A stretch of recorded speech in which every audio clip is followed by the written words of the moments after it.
MERN Stack is a popular web development stack that includes four different technologies: MongoDB, Express.js, React.js, and Node.js. MongoDB is used for the database, Express.js provides the backend framework, React.js handles the front, and Node.js is used as the server-side runtime environment. So this stack allows for creation of highly scalable, efficient, and responsive web applications. Hello everyone and welcome to Simplilearn's YouTube channel.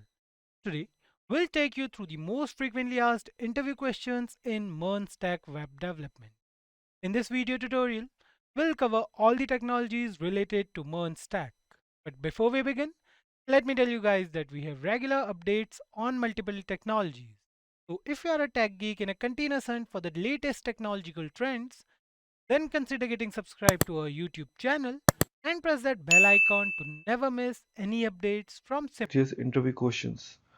Now, as we know it, React.js is as important as like in other tools which we've already has seen.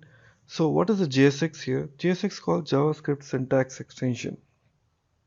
Okay, so this syntax extension to the JavaScript in React.js is in the way how you express to bind JS and HTML together to result a JSX content. So by using JSX, you can write a HTML structure in the same file that contains the JavaScript code. That is something more innovative way. Because of that, React.js is creating more buzz in the market. So JSX actually helps the making code more easy to understand and debug and avoids a lot of boilerplate code, okay, inside the DOM structure.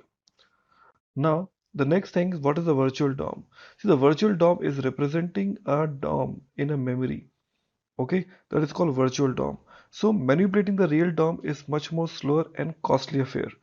Okay, because you need to repaint the DOM over and over the period of time when the user changes few things.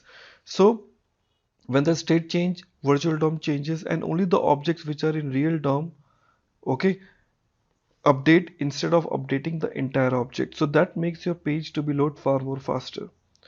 Okay, so in virtual DOM, what happens? This is the real DOM, this is the virtual DOM. So the orange color portions which you're seeing, that is basically the changes which has been made. Okay, these are called changed object. Okay, so virtual DOM is basically compare it to the previous state and understand which area it needs to send for the updates and avoid the other areas. Okay, that's what this virtual DOM really works. So what are React extension? React extensions are many. Like you talk about like in Flux, it is a third-party tool which is responsible to attach the state management feature. You talk about React Native, which is responsible to develop the hybrid mobile applications in JavaScript. So these are two very popular, and there are many more which are available. Okay, so like you talk about architectural support, you talk about server-side rendering. Okay, so Redux, and there are a lot many other tools are also available.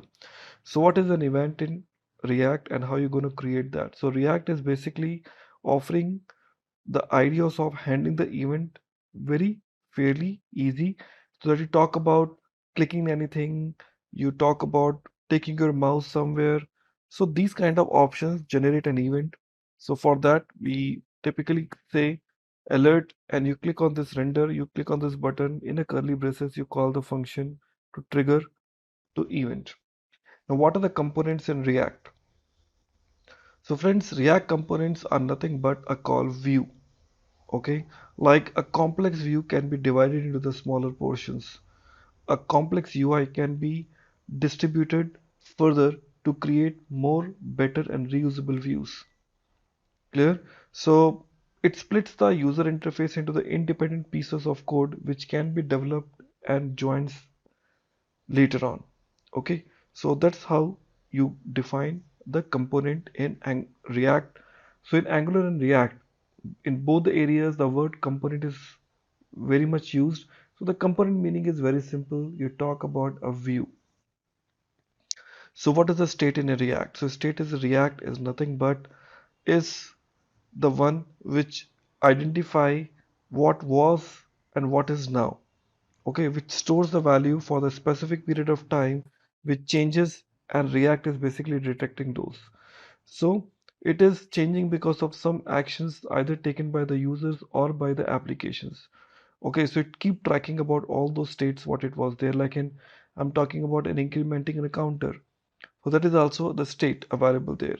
Okay, so the state object is always initialized in the constructor, so it can contain the multiple properties. So this dot set state is used to change the value of the state object, and set state is responsible to perform the shallow merge between the new state and the previous state. Now the state holds the data that a component renders to the web page. Certainly, because every time the state changes, so it needs to be stored somewhere. So this is how the state is accessed. As you can see this example here, in the constructor, we are defining the super props and the states being initialized, and you're rendering the states. There are three different steps are involved: initialize the state, render the state, and update the states. What is a higher order component and pure component in React? Higher components are the component which are typically a function, okay, that takes a component and return a new component to you by manipulating few things. They're basically designed for the reusing. Okay, so the higher order components are typically a function that takes a component and return a new component. Okay, so in order to perform some reusability, a pure components are the components. Okay, is a variation of React component that does a shallow comparison of props and state. Okay, shallow comparison basically checks what the equality. Are we clear now? So that's what the main job. Going ahead, what do you implement and how do you implement React routing? So to implement a React routing also comes with inbuilt React modules, and that particular module need to import it. So here we define the React modules by offering the route path, where you have a call. Left hand side is the name and the right hand side is the component which you would like to deliver it now. Hello, this is Matthew, and we're going to be going through some of the simple questions that you would be asked during a Node.js interview. What we're going to do is we're actually going to break out the section into three key areas. There'll be beginner questions, there'll be intermediate questions, and advanced questions. And the expectation is, as you go through this video, is that these questions could be pushed together as you're going through the interview. Kind of think of it like this: is if you answer the beginner questions that you would get asked at the beginning of the interview with confidence and surety, then the client is going to then jump to those intermediate and advanced questions quite quickly, and they're looking for people who can help them serve and solve their problems at that more intermediate and advanced level. So let's just get started. So the first question you're probably going to be asked is, what is Node.js? Do you know what it's for? And essentially, Node.js is one of the most popular, if not the most popular, open source cross-platform JavaScript programs. It allows you to build out web applications that run on the server. It's extremely flexible. It allows you to implement a lot of solutions outside of just the core programming runtime. And it allows you to build solutions extremely quickly in an open source mindset for DevOps. It is used essentially for creating client-side web applications. We'll see this later on, and you may want to talk a little bit about using Express.js and how you can build out APIs to work with Node.js and connecting to databases such as MongoDB.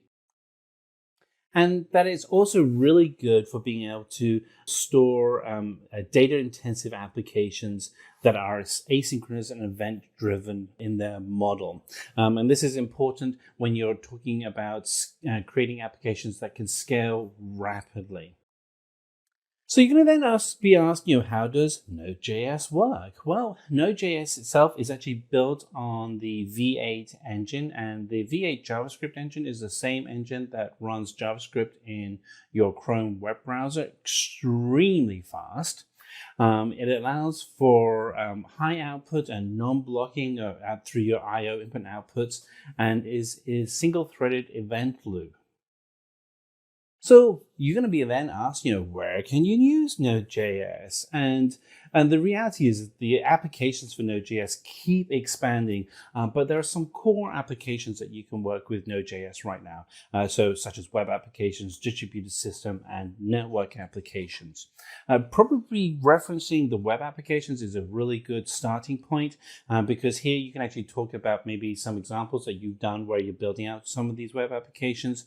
Indeed, one of the things that you want to be consistently doing and peppering your answers with is examples of work that you have done. Now, it doesn't matter if those examples are purely experimental or training examples that you've done. The fact that you've actually worked with Node.js and created a distributed system or a web application is really valuable because it shows the person that you're meeting with that you have knowledge and understanding and practical experience of applying the theory of working with Node.js with the practice of working with Node.js. So be asked about, essentially the I/O refers to the transfer of data in and out of a system. And that's really it. And there's a reason why Google calls their conference I/O. It's the transfer of data in and out of our brains at their conference. The application is the same here. It's about moving data in and out of systems through using Node.js. And that every event can be tracked, whether it's on a physical device, a network, or files within a system. Again, it's input and output. So let's go through and, you're going to be asked, can you explain the difference between front-end and back-end development? And this is a question that I get asked a lot when I'm meeting with clients. People get really confused about what is the difference between front-end and back-end development. Bottom line, front-end is what gets resolved inside of your web browser or the app on your mobile device. Back-end is what gets resolved, essentially what we call the back office or server-side applications, but that's becoming more and more synonymous for what gets run in the cloud. So web applications really get a lot of the functionality of a web application gets run in the front end. Anything with CSS, HTML5, client-side JavaScript, it's all going to get run in the front end. Everything else, such as connecting to a database, gets run behind the scenes in the back end. And anything that's going to have like graphics is going to be on the front end. APIs are going to be run on the back end. And then just finally, some of the scripting languages that use it on the front end. So HTML, CSS, JavaScript, those are all common core scripting languages that you would use. You can use frameworks such as AngularJS and React.js or Vue. Those would be front-end frameworks.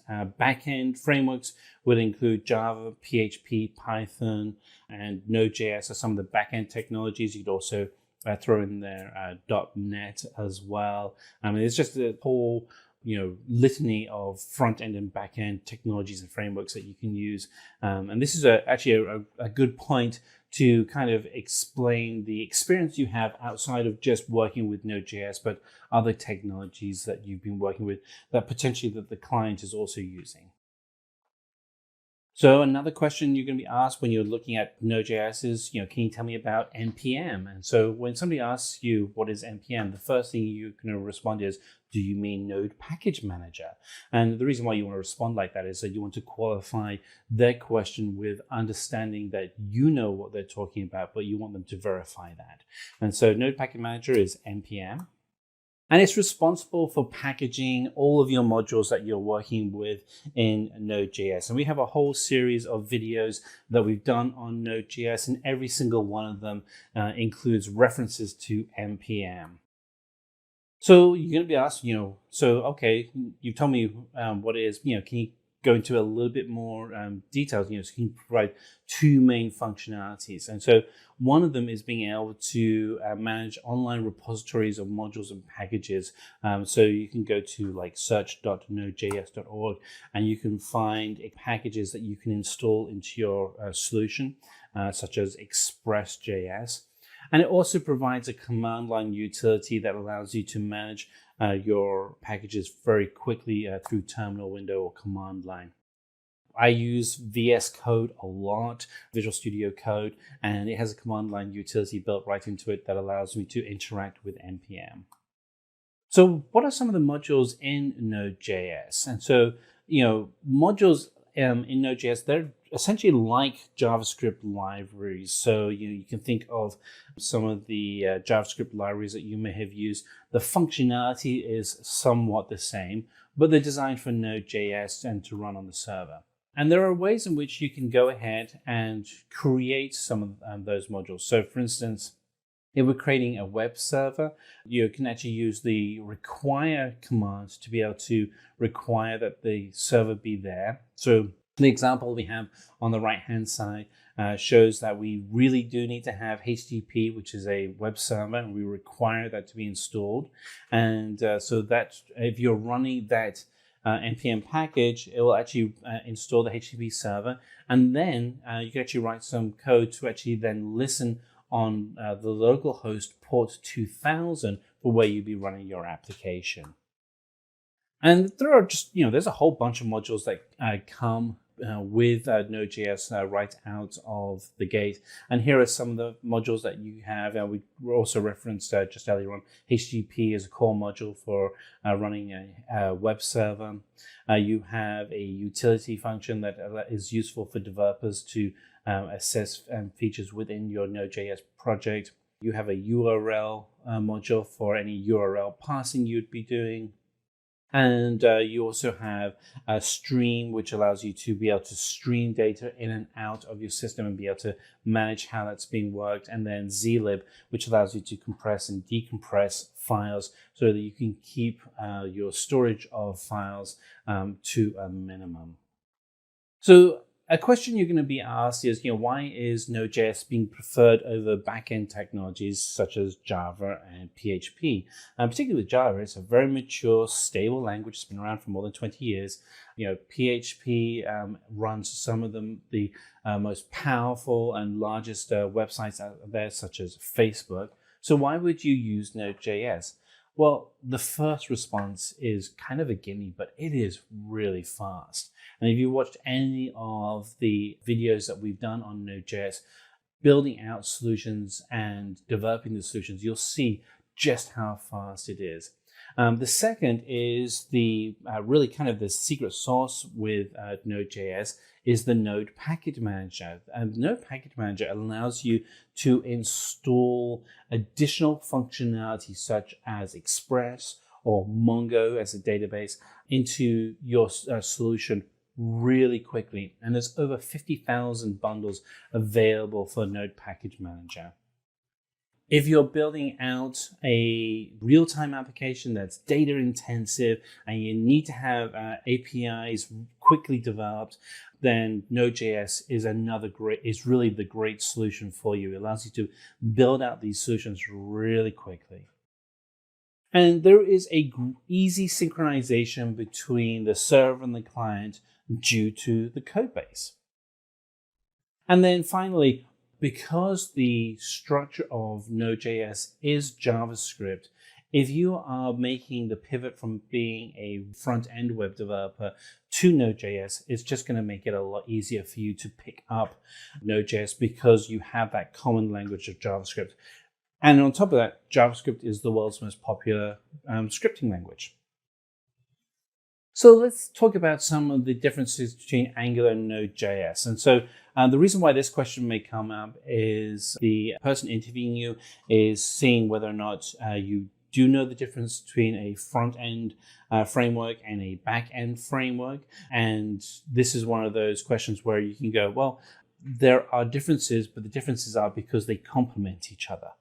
So Angular is a front-end development framework, whereas Node.js is a server-side framework. Other differences, though, between the actual frameworks themselves is that Angular is written in TypeScript, which is a modification of JavaScript. Node.js is written in C and C++.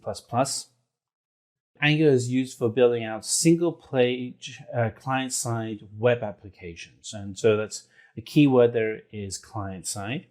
Whereas Node.js is about building out fast and scalable server-side network applications. Again, the two complement each other. Angular splits web applications into the MVC, model view control components, whereas Node.js generates a lot of database queries. It does more than that as well, but you can think of Node.js as that glue to your database.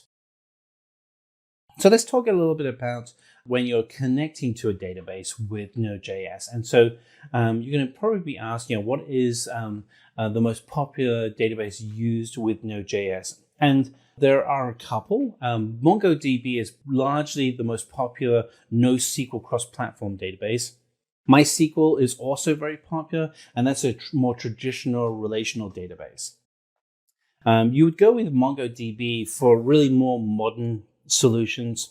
When you're looking at creating an application that's going to really scale into just managing masses and masses of data that has to be created, read, updated, and deleted very, very quickly. For some of the other popular libraries that you use for Node.js, Express.js is a very popular one. I really like working with Express.js. It allows me to build out web applications really quickly. More importantly, it allows me to build out APIs very quickly, and which, APIs are essentially web applications themselves. But being able to do that very quickly with a framework like Express.js is very useful. Mongoose is an application that makes connecting to a Mongo database really easy. So here is an example of Express.js, which is in itself really a flexible but a solution that you can do lots with, and Mongoose, which is a more focused solution, which allows you make it easier to connect to your databases. So, what are the pros and cons of working with Node.js? There's lots of ways, and we explained this earlier on, that you can actually build out applications that run on the cloud. Why would what are the pros and cons? So a pro is that Node.js is extremely fast at processing an event-based model. It really is fast. A con is if you have something that is a very heavy computational task, it's not so good at that. Now, I will caveat that this is that Node.js is getting better all the time. And so you might have to provide an example of what a very heavy computational task is. And that may be calculating a risk on an insurance application against many, many variables. That may be something that's seen as computationally very heavy. But what you can do in that example is you can then offload the task to another solution that's designed for it and use APIs to pass the data back and forth. Pro, JavaScript is used for building out your applications with Node.js. Great, lots of people know JavaScript. A restriction, and again, this is evolving as JavaScript itself evolves, is that when you do a callback, you may end up doing lots of nested callbacks if you're doing something that's very complicated. Again, another way around the con. And so this is one of the things that I always look for is if you have a blocker or a barrier, how do you get around that barrier? And so, for instance, when you're talking to your recruiter, you can say, look, the reason why I use Node.js is that it's fast, it's event-based driven, I can use JavaScript. There are some challenges, but what I do to get around those challenges and that's where you can say that, you may run the complex script off and you may write that in .NET or Java or PHP and then use an API to do the response back into Node.js. So you get the benefits of both worlds, but minimize the investment in having to manage a complex environment such as Java versus a relatively simple environment with Node.js. The Node Package Manager makes it extremely easy to access just an awful lot of functionality. With over 50,000 packages, there's a package for that. So from being able to have a tool that creates unique identifiers that you might need to have for generating content that gets posted into a database, through to being able to connect to databases, through to running so many different solutions. The NPM Package Manager, with its access to so many different packages, makes it great for getting access to all that content. Now, a con is working with relational databases with Node.js isn't as easy as a NoSQL database. Now, you can do it, and there are ways around that. And what I would do when this question comes up is always kind of pivot to say, hey, this is how you can actually then get around building out that application. Pro for Node.js, designed for streaming huge amounts of data in and out.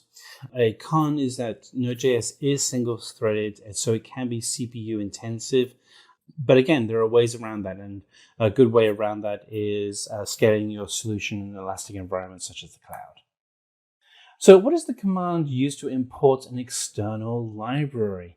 And so to import an external library, the command is the require command. So an example we have here is you're going to start a variable, and the variable is going to be for HTTP. And you're going to then require the HTTP service. That means that the application itself won't run unless the external library, the HTTP library, is installed. Okay, so those were our introductory questions for Node.js. Let's kind of pivot and take a look at the intermediate questions that you would be asked. So what does event-driven programming mean? So event-driven programming means that if something happens, something else will happen in response. So for instance, if you click a mouse, that mouse click is an event. That means something has to respond to that event. Just think of it as cause and effect. It's just the basic motion of physics. So that's what event-driven programming means. You also look at it as a callback function so that when an element is executed, something will happen in response. So what is an event loop in Node.js? So an event loop in Node.js is when you do an asynchronous call. And what that essentially means is that you are sending out data, and then a non-blocking input-output from Node.js is pulling data back in.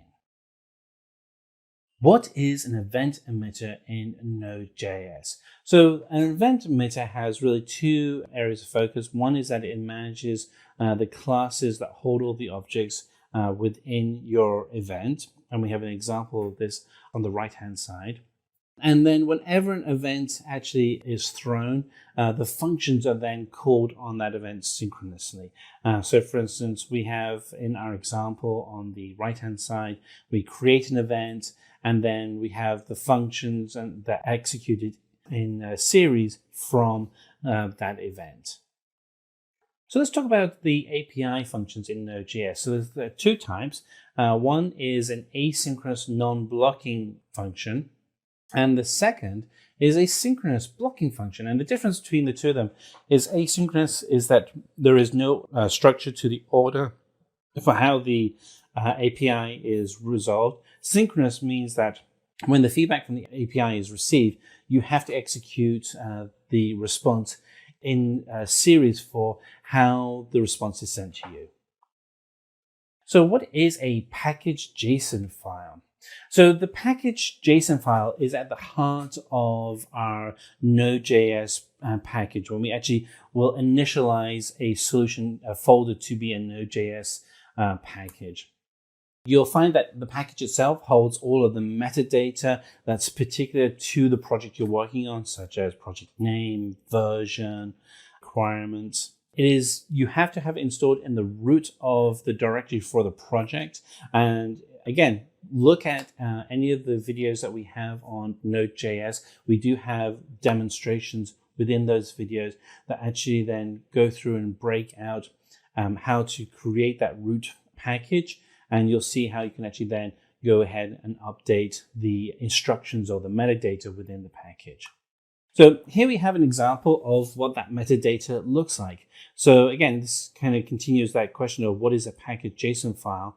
And you may be asked, what is the metadata and why is it important? And the metadata is a basic JSON collection of pairing of key details such as name, version, description, and then the custom version that you put. So for instance, under name, you could create a name for your project. There can't be any spaces. What is the version and the description? What is the main or starting path for the solution.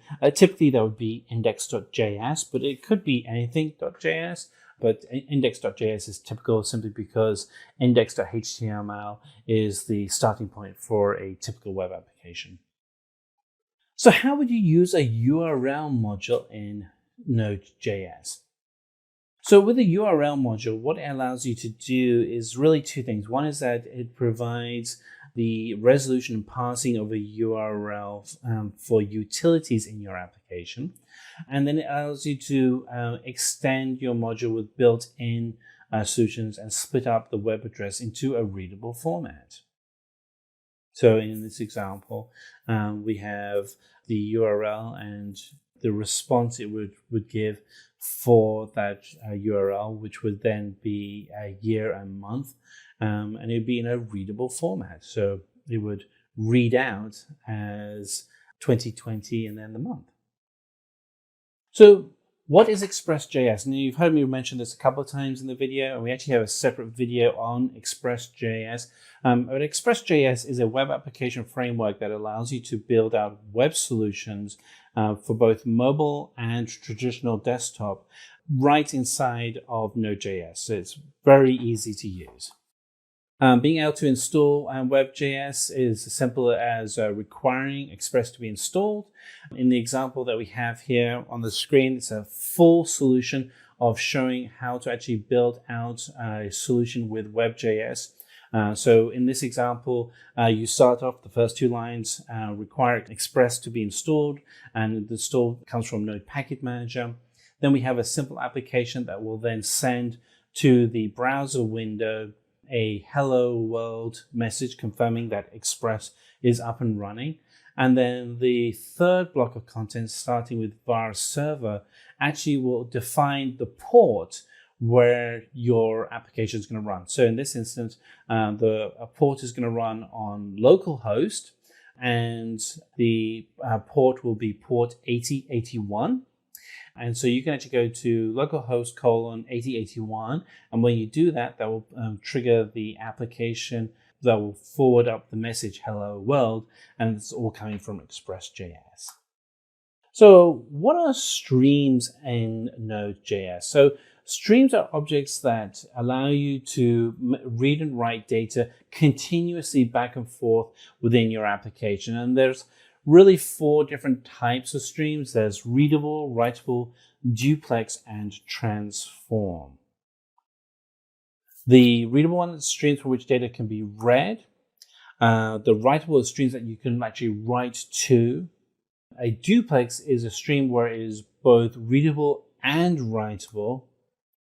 And transform are streams that can manipulate the data while it is being read or written. So how do you update and delete a dependency? So say, for instance, we want to install something like Express. So if you wanted to install Express, what you would do is you would just write inside of your project. You want to go to terminal window and write in the command npm install Express. If you want to update the dependencies within your Node Package Manager, to update all of them, all you have to do is write the command npm update all dependencies. And then if you want to explicitly uninstall a dependency such as Express.js, that's using the uninstall command. And so that would again be going to terminal window and you would type npm uninstall Express. And again, it's really easy to create a simple server in Node.js that will run a simple command. The HTTP service is actually built into Node.js. You don't need to use Express.js. I typically use Express.js when I want to do a web server, because typically what I find is that I will want to go and do something more complicated. But if you want to do something that illustrates just the core functionality within Node.js, you can actually just require the core HTTP service that actually comes as part of Node.js. And then you can actually then go ahead and tell it to create a service and then to write in plain text a command or a text string, such as in this case, it'll be hello world, that would pop out. And then the final line is to then listen that if you go to a web browser that's on port 127.0.01 or localhost, and go to port colon 8080, once you actually go to that, that will trigger this application and you'll get the text hello world pop up on your screen. So explain synchronous and non-blocking APIs in Node.js. So all the APIs in Node.js are asynchronous, which means that they are non-blocking, which means you can run them continuously and scale around that, which is just fantastic. It's one of the reasons why Node.js can scale so fast. And the API means that the APIs can return data, send data after it's been called, and really increase the efficiency of events as they are triggered within Node.js. So how do you implement async in Node.js? And so the example that we have on the left-hand side allows us to trigger async, and it's using the async function. And as you can see in this example, it's actually something that can be done very quickly. In this example, we're actually making a command to localhost and an app that's running on port 3000. And then depending on what we get, if there's an error message, then we'll have error message go to the console log, which is the terminal window. And if we get a response to an application, then we'll actually get a positive response, which would be fetched response. So again, very quick and easy that you use the async function to be able to build out and to get your asynchronous code. So what is the purpose of module exports? So a module export is a way to encapsulate the entire code for a solution in a single package, in a single file. And then you can then share that with other developers, so you're all working from the same environment. So what is a callback function in Node.js? A callback function is essentially that once you run and you've triggered an event, MongoDB has consistently been ranked as one of the top 5 NoSQL database management systems. So if you're someone who's applying for a position in database management roles, you will almost certainly be working with MongoDB at some point. Now, whether you're upgrading your skills or interviewing for a database management position using MongoDB, it's a good idea to be familiar with the most frequently asked MongoDB interview questions and answers. In the latter case, it is beneficial for you to prepare for the interview so that you're not caught off guard. Even if you're just interested in learning about MongoDB for the sake of upskilling, keep in mind that acquiring this kind of knowledge may lead you to looking for a better job, which means you'll be facing an interview sooner. On that note, hey everyone, welcome to Simplilearn channel. I hope you guys are doing good and staying safe. In this tutorial, we'll be discussing some specially curated MongoDB interview questions that you must master to crack your next interview. So without any further ado, let's get started with today's topic. Well, but before we begin, if you're new to the channel and haven't subscribed already, consider getting subscribed to our channel Simply Code to stay updated with all the latest tech content. And hit that bell icon to never miss an update from us. So let's get started with today's tutorial. So firstly, let us discuss the agenda. Now, this MongoDB interview question is intended to give you a general idea of the types of interview questions you might face. Now, we'll be covering some theoretical as well as practical questions in this tutorial. Now, typically, recruiters begin with simple questions and gradually increase the difficulty level. So, in this MongoDB interview questions tutorial, we'll start with the basics and then progress to more complex questions. Now, before we begin with the types of questions that are being asked, here's a simple and quick tip for everyone who's watching this video. Now, make sure you have the never give up attitude. I know it's that time of the year where placements are going in a rampant way, and I know you might be giving interviews regularly. And what if you didn't get an offer in one of the interviews from that? So make sure you have that attitude of never give up and prepare for your next interview. And whenever you're giving an interview, make sure you're interactive. Being interactive is one of the best way you can say in order to get hired by the recruiter. So make sure you're conversing properly with the interviewer while asking the questions. And finally, behave professionally, which is another key aspect while giving an interview. So let us now discuss the first question, which is the basic question which will be asked, which is explain what is MongoDB and its features. So this is how you can answer. MongoDB is basically an open source cross-platform NoSQL document-oriented database management system. Now, NoSQL can be utilized as a substitute for traditional relational databases like SQL and MySQL, which is dependent on the SQL language, right? So if you want to work with large data sets of distributed data, then NoSQL databases may be quite supportive, which are used to store large volumes of data in the form of documents, which will offer the developers the flexibility to work with the evolving data models, as there is no fixed schema in this. Now, relational databases such as MySQL and Oracle store data in tables and rows, right? They are based on a branch of a theory known as relational databases. Now, these relational databases are structured and tables can be linked with each other via a foreign key, which is a property of relational database, which is ACID property, which is being satisfied by the relational database. But whereas the MongoDB being a documented oriented database, it can handle only that sort of information and store as well as retrieve information from these documents only. It provides the flexibility as well as scalability that you want with the querying and indexing according to your requirement. This MongoDB basically is based on JSON-like documents where we store all the information in that. So this is how you can answer the question, which is what is MongoDB and its features. Well, the next question is, what are some alternative NoSQL databases to MongoDB? Now we have various alternatives from MongoDB such as Cassandra. Apache Cassandra is a free and open source distributed NoSQL database management system, which is again similar to that of MongoDB to handle large amounts of unstructured data across the servers, providing high availability with no single point of failure. Apache Cassandra is a database which can be a right choice when you need scalability and also high availability without compromising performance. Next, we have Redis. Redis is actually another popular NoSQL database, which is an open source, which is implemented as a distributed key value store with optional durability. It can be also used as a cache and a message broker. Also, we have other popular NoSQL databases like Amazon DynamoDB, Apache HBase, and Neo4j. Now, HBase again is an open source non-relational distributed database, guys.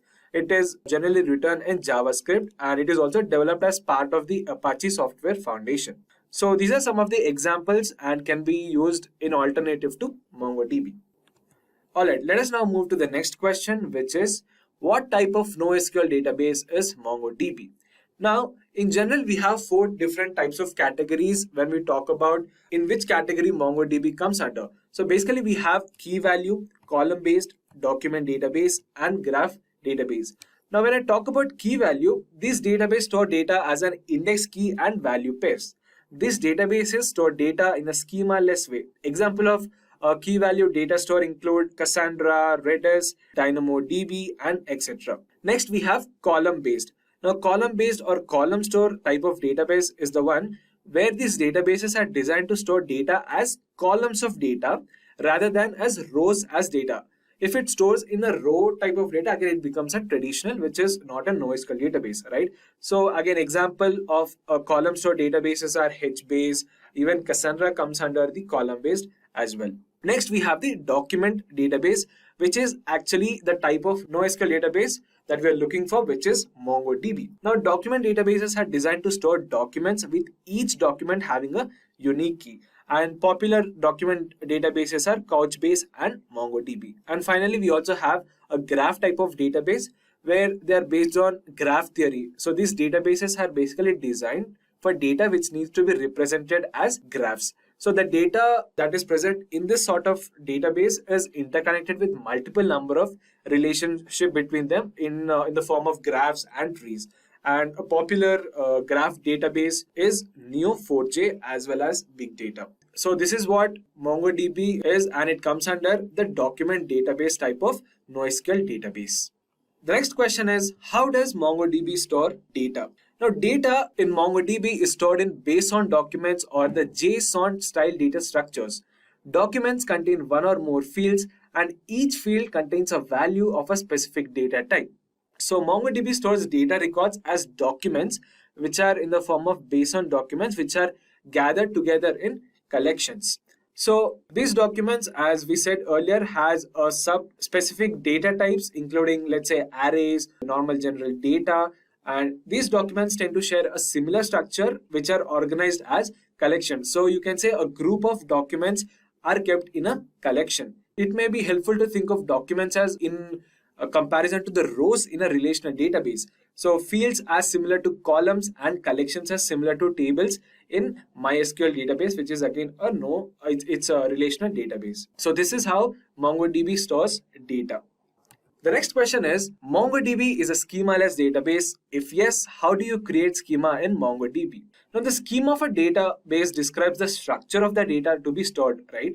In a relational database, the schema defines its tables, its fields in each table, and the relationship between each field and each table. So if you take SQL as an example, which is a schema-based database, right? So its schema is defined by the tables and the fields, that is the columns and rows that are present in it, and the relation between them.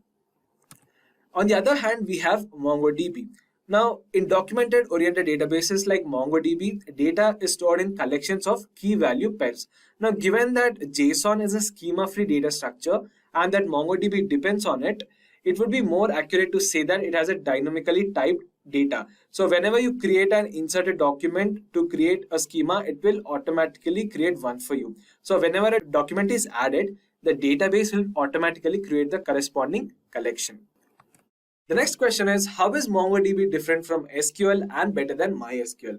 Now, MongoDB is again a documented-oriented NoSQL database which is used to store high volume of data and which needs to process huge data in a quick session. Now, it is a database that came into picture around the mid-2000s and it is again considered into the category of a NoSQL database. Whereas when you take SQL, SQL is a programming language used to communicate with and manipulate relational databases. For example, MySQL.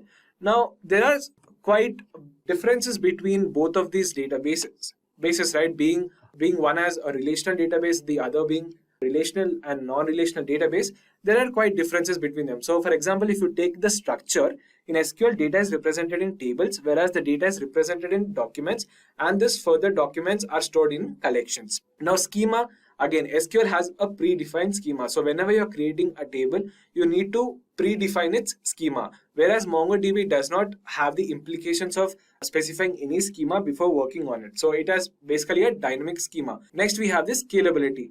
The data in SQL can be vertically scalable, and when it comes to MongoDB, both horizontal and vertical scaling of data is possible. When I talk about transactions, SQL also supports atomic operations and follows ACID properties, whereas MongoDB does not have proper support for transactions and it follows CAP theorem. And finally, the type of operations. Now, some operations that we perform in relational databases like SQL, for example, SQL supports join operation, whereas we don't have the same sort of join operation in MongoDB. So in this way, MongoDB is different from SQL, and in some ways it is better than MySQL in terms of processing a lot of unstructured data, and also has certain features like replication, sharding, and MapReduce, and some of more critical features that are not present in MySQL. Well, the next question is, what are the different data models in MongoDB? Now, data models are categorized into two types. The first one is embedded data model. The next one is referent data model. Now, if I talk about embedded data model, embedded documents capture relationship between data by storing related data in a single document structure. Whereas reference data models store the relationship between data by including any links or references from one document to another. Moving on to the next question. The next question is, how does indexing works in MongoDB?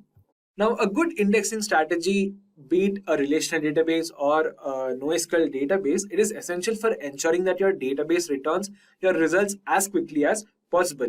Now, MongoDB indexing is a special data structure on which the index is created to hold the data of a specific fields in a document. Now, in the absence of indexing in MongoDB, there is a need to scan every collection, which is basically a collection scan. So MongoDB indexes make it unnecessary to perform a collection scan, which involves looking through every document in collection for matches to your query. It also provides effective indexing strategy. Now, any collection in MongoDB can have one or more indexes, and those indexes can be made on one or more multiple fields and even throughout a MongoDB database. So you need a good indexing strategy to quickly and, let's say, effectively access the data you require from it. And it also provides search efficiency. Now, indexing is a necessary operation in MongoDB, which will bring search efficiency in various execution of statements. So this is how indexing works in MongoDB. So moving on to the next question, what is MongoDB replication and sharding? Now, if I talk about replication, replication means duplicating the same data across multiple MongoDB servers. So the main use of replication is the data is available at an instant way, that is high availability of data, and it also supports data redundancy. And multiple copies of the data are being saved across servers. And also it provides data recovery and backup options as well. So in a nutshell, you can say that database replication is the process of copying data from one database in one server to another database in another server, ensuring that the same data is available on more than one MongoDB server.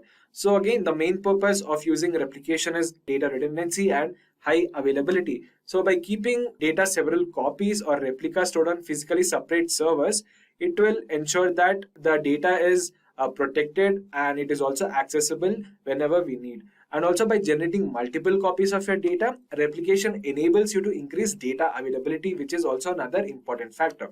This is especially helpful if a server fails. So in that case, you can use the replication. And finally, you can also recover the data that is lost due to any uninterrupted or any hardware failure issues. Now, if I talk about sharding, sharding is also similar to that of replication, but it is a method of distributing data across multiple databases. And MongoDB supports this deployment of data with having large data sets and high throughput via sharding. So let's take an example. So you can give an example to the recruiter like this. Let's say I have a database having 2 million users and it has a capacity which is 2 million records. Now what I'm doing is I'm basically distributing the data across multiple databases and I'm storing different data in different databases. Now we have two machines which has 1 million user capacity and another 1 million user capacity. So in this way you can add more and more multiple databases in order to store your data. So by adding more capacity to a single server, such as adding more memory and processing units or adding more RAM on a single server, that can be done using sharding. Let us now move on to the next question, which is explain horizontal and vertical scaling. Now vertical scaling refers to adding more resources like CPU, RAM, or any hardware or hard drive disk space to your server, which is again a database or an application server, which is done on demand. On the other hand, horizontal scaling refers or involves adding more processing units or physical machines to your server or databases. Now MongoDB, which is a NoSQL database, handles horizontal scaling through sharding. So in a nutshell, you can say that vertical scaling can be used in order to increase or decrease the capacity of existing services, whereas horizontal scaling adds more resources like virtual machines to your system to spread out the workload across them. The next question is, when should we embed one document with another? So you should consider embedded document, that is sub-document, whenever you rely on these four factors. That is, when the relationship is one to few, that is, it can be one to many, but not one to one. So for unlimited use case, you should start considering separating sub-documents into another collection.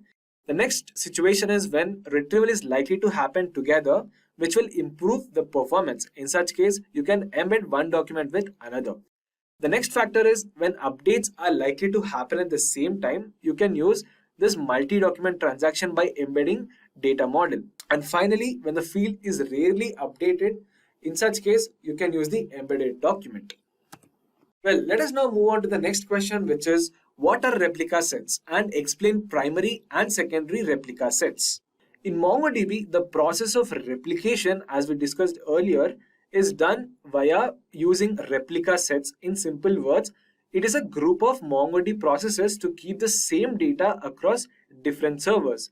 Now, a replica set is basically a collection of related MongoDB nodes, which must have 3 nodes at least. Now, one of them must be a primary and the rest secondary ones. and a replication structure can have up to 50 nodes. So the main types of nodes that we have is primary and the secondary, or you can call them as primary and secondary replica sets. Now when I talk about primary replica set, the primary is the member in the replica set that receives the write and read operations. But read operations can be pointed out to secondary nodes, changing the configuration at the moment to perform the query. Besides, the replica set can have only one primary node at most. And talking about secondary, the secondary is the node where the data is replicated to maintain a copy. A replica set can have one or more secondary nodes, and the clients cannot write data to secondary ones, only they can read from them. And if at all there is any failed node, it works as a secondary node again until a new primary node will be replaced with that. So this is what a replica set means and the type of replica set, which is the primary and secondary. I hope you understood this. So moving on to the next question, which is what is the use of capped collections? Now the size of collection in MongoDB is typically unrestricted, right? So the collection increases its size as more documents are being added to that. Now a capped collection is a special type of collection that has either a fixed number of documents in a collection or fixed number of elements. So it creates new documents by overriding the oldest documents present in that collection.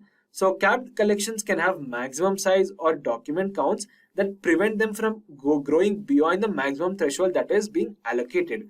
And all capped collections must specify a maximum size and may also specify a maximum document count only. Now MongoDB removes older documents if a collection reaches the maximum size limit before it reaches the maximum document count.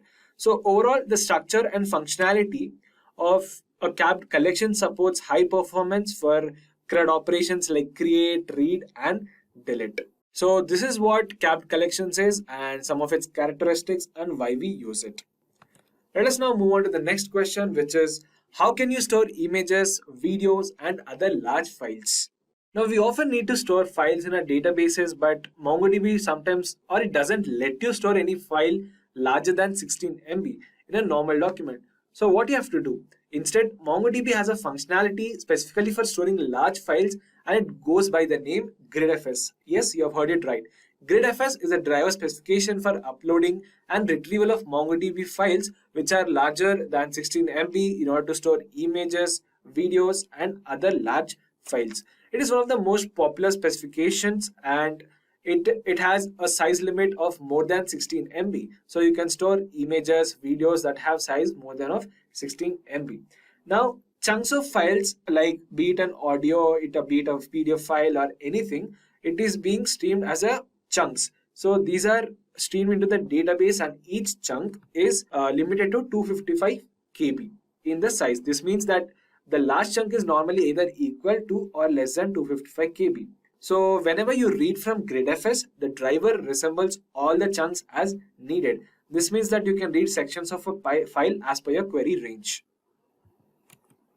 So I hope you understood what is GridFS and what is the process to store images, videos, and other large files which is of more than 16 MB. So basically the interviewer wants to know that whether you are not familiar with the concept of GridFS. So that is the reason he might ask you this question. So you have to be well prepared for it.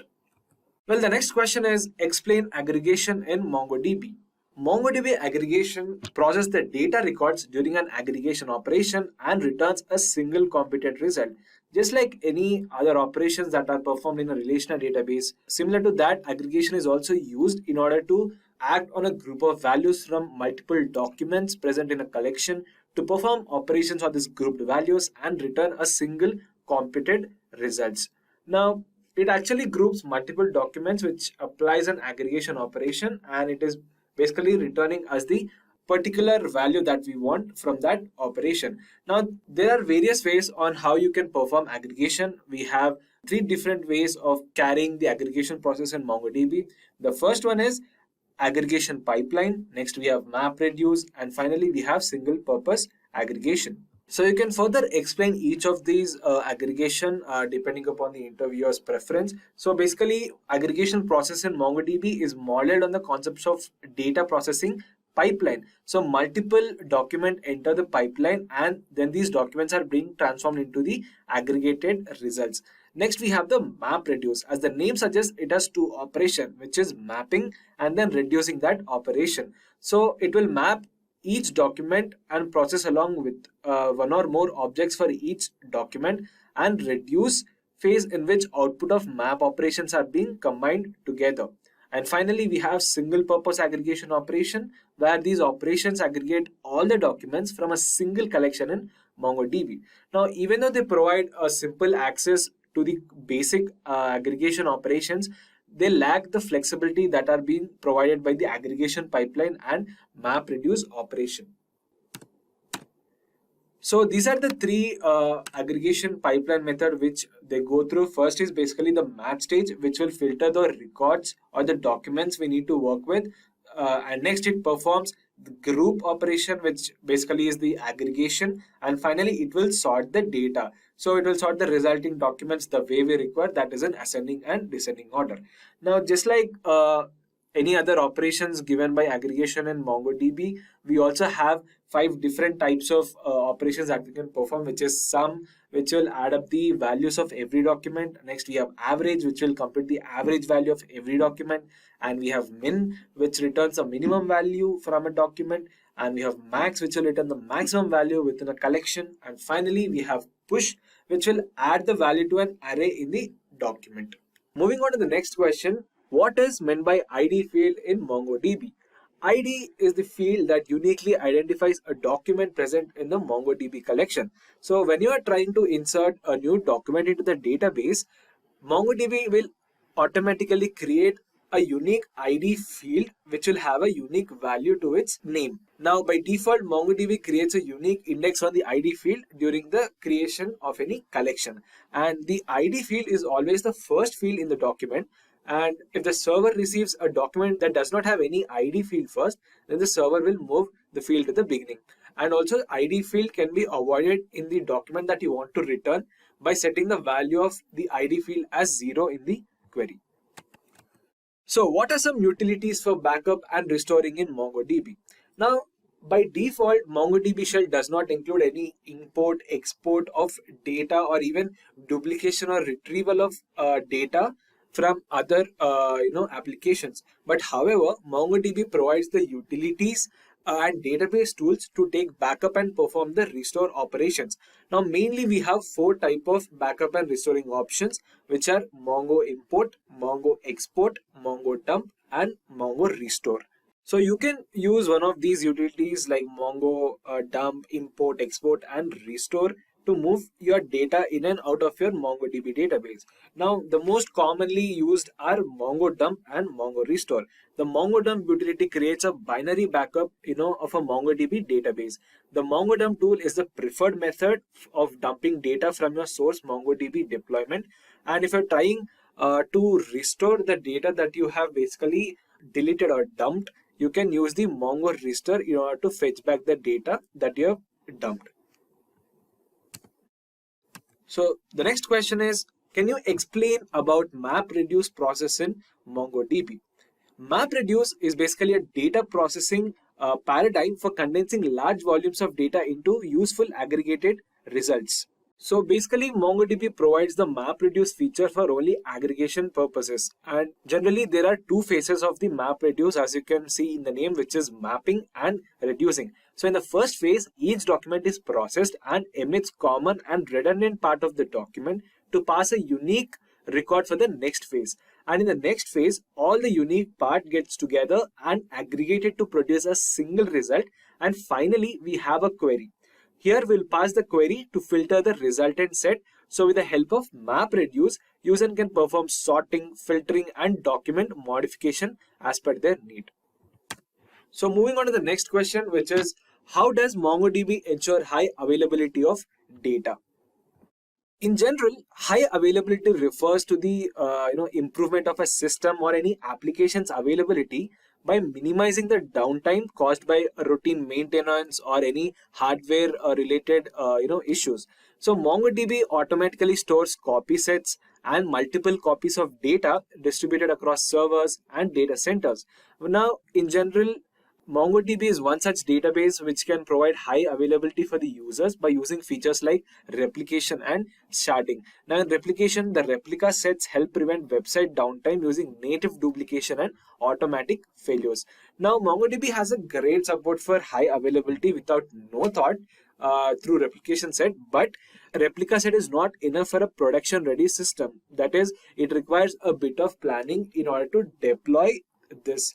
So sometimes it might be an issue, but in most of the cases, if the system crashes or the hardware or software faces any issues, MongoDB helps you recover and back up your data in the system. So the next question is, what is the role of profiler in MongoDB? Now, so far we have discussed some of the basic to moderate level questions, guys. Now, from here on, you will find some practical as well as advanced level questions. So you might need to focus a little bit. And even if you're not confident and if you don't know the answer which we are discussing now, you can directly tell to the recruiter or the interviewer that you do not know the answer, but you hope that you have an idea on this and you can work on that and you can get back to him. So again, let's get back to the question, which is what is the role of profiler in MongoDB? Now, database profiler is used to collect information regarding the queries which are executed on an individual database instance. So basically, this profiler in MongoDB database allows you to collect performance data about operations occurring on a MongoDB instance.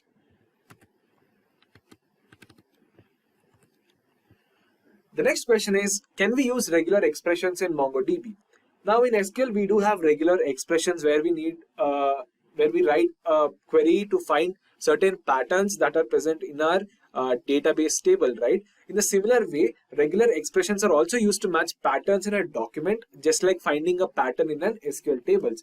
So a regular expression basically provides patterns or sequence of characters for matching and defining a search pattern. And also retrieving an unidentified field using a certain pattern becomes easily within a document. And querying a database in order to find a smaller subset of data within a collection, we can use regular expression. So regex operator in MongoDB provides regular expression capabilities from pattern matching strings in the queries. And the syntax is followed as db.collectionname.find, mention the field name and mention the regex keyword and mention the pattern. Now the pattern can be of any of your choice. So the next question is, how do you search for documents in which a specific field has one or more values? Now you can say this is a bit of practical question, guys. The interviewer wants to know whether you are not whether or not you are comfortable and have an idea of using various operators in MongoDB. So you can use the db.collectionFind operation and also use a query operator which is $in order to specify the field and the values that you want to retrieve or you want to search for in a document. So for example, I have given an example which says that in order to return all employees whose title is product manager or executive director, in such case the query would be db.employees.find, mention the field which is title, mention the in which is a query operator here, mention the product manager and executive director which we are trying to find. So if there is any record or the person who is associated with this title of product manager or executive director, it will retrieve the record. Now we have a person name whose first name is Rahul and last name is Kumar, whose age is 29 and title is product manager. So this is how you can search for a document with a specific field which has one or more values. So the next question is, which command are used to insert single and multiple documents into a collection? Now we basically have two types of commands, which is db.collection.insert1, which will insert a single document into a MongoDB collection and it returns a document containing the inserted documents ID field. And next we have the same command but the keyword changes, which is insert many, which is insert a single or even multiple records into a MongoDB collection. Again, it returns a document containing each inserted document's ID. Well, the next question is, what is the difference between all and in operator in MongoDB? Now, both all and in operator are used to filter documents in a sub-array based on a conditional statement. So, but there are some differences or subtle differences between all and in operator. Now, when I talk about all operator retrieves all the documents which contains the subset of the value we pass, and this subset might be in any order. But whereas in operator retrieves all the documents which contains the either of the values we pass. Moving on, what is the next question is, both writes and reads become faster when you add more slaves to replica set. Is the statement true or false? Explain the reason. Well, the statement is false. Now, a replica set can only have a primary at any particular time, that is having a one master with other nodes, the secondary nodes being slaves. So all write operations are performed only on the master node. Read operations, on the other hand, can be performed on any instance which can be a slave or a master node. So as a result, adding more slaves to a replica set accelerates only reads operation and not the writes operation. So the statement is not valid and it is a false statement. We cannot write and read both operation when you add more slave to replica set. The next question is, what is shard key, and mention the components of MongoDB sharded cluster. Now, what is a shard key? Shard key is used by MongoDB to distribute the documents of a collection across shards. Now, on sharding a MongoDB dataset, a shard key is automatically created by default. So the shard key can be in a form of indexed field or indexed compound fields that will be used to distribute the data among the shards. Generally, the shard key is used to distribute the MongoDB's collections documents across all the shards where the key consists of a single field or multiple fields in every document. Now, the idea is to have multiple replica set with multiple primaries, which would basically divide data and load it among themselves. And each of these replica set is called a shard. Shard basically has three components, which is basically shard, Mongoose, and config server. All this together comprises of a MongoDB sharded cluster. Now, when I talk about shard, what is a shard? Shard contains a subset of the sharded data. Okay, a shard is basically a single MongoDB server or a replica set that stores a partition of the application data that you have divided. Now, next we have the Mongoose. Mongoose router, or it is a router of operations. Now, because each shard contains only part of the cluster data, you need something to route operations to the appropriate shards. That's where Mongoose comes in. The Mongoose process is a router that directs all the reads, writes, and commands to the appropriate shard. In this way, Mongoose provides client with a single point of contact with the cluster. And finally, we have config servers. Now, Mongoose process are basically durable, should be durable. That means it must be in a position to store the metadata in order to properly manage the cluster, right? Which we have formed with the shard key. So that's the job of the config server. This metadata includes the cluster configuration, the location of each database, collection, and the particular range of data therein. So this is what basically shard key is, and multiple components that are included in the MongoDB sharded cluster.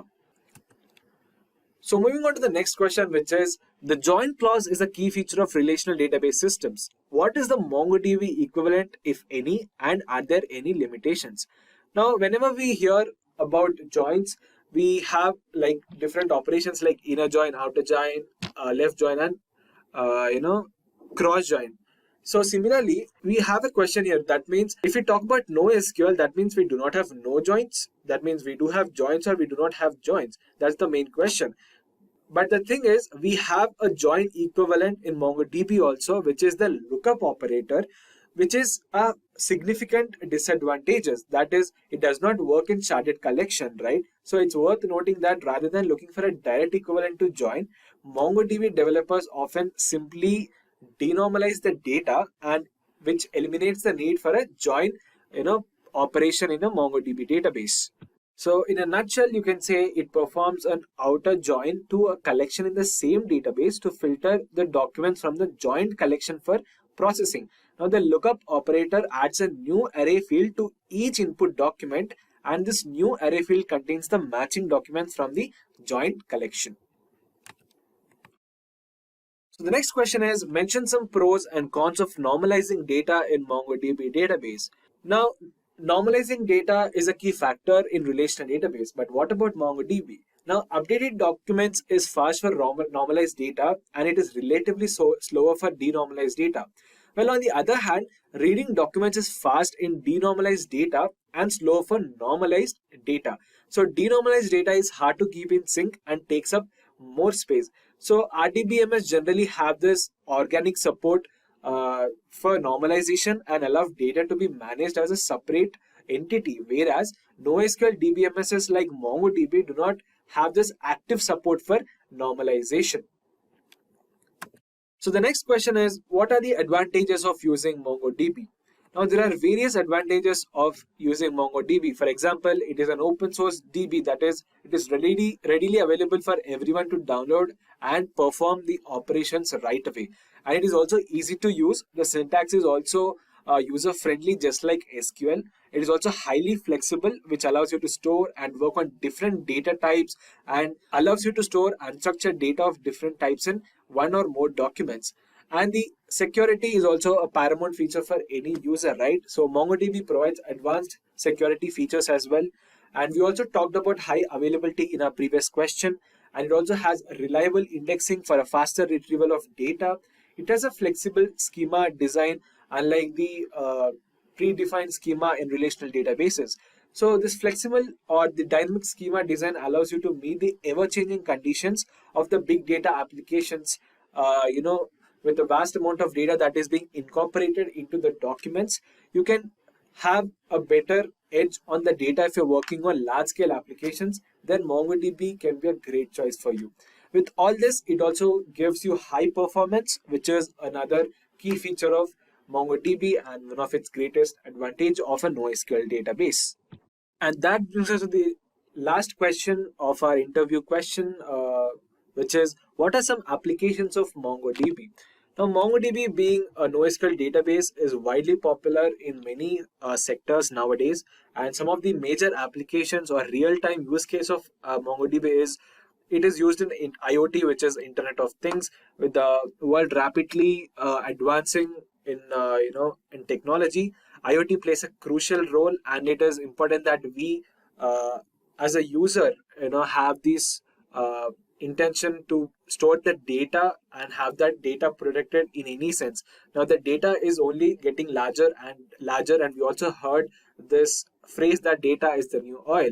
So, in the coming years, the data is exceptionally going to rise, and we need MongoDB to store this huge volumes of data into our databases, right? So it is one of the applications of MongoDB, and we also have mobile applications and in order to perform real-time analysis. And we also have it is also used in catalog management, content management, and for product management and various other sectors as well. Now, companies also like to use NoSQL databases because of its flexible design and the need of storing data without any uh, predefined schema makes it a best NoSQL database.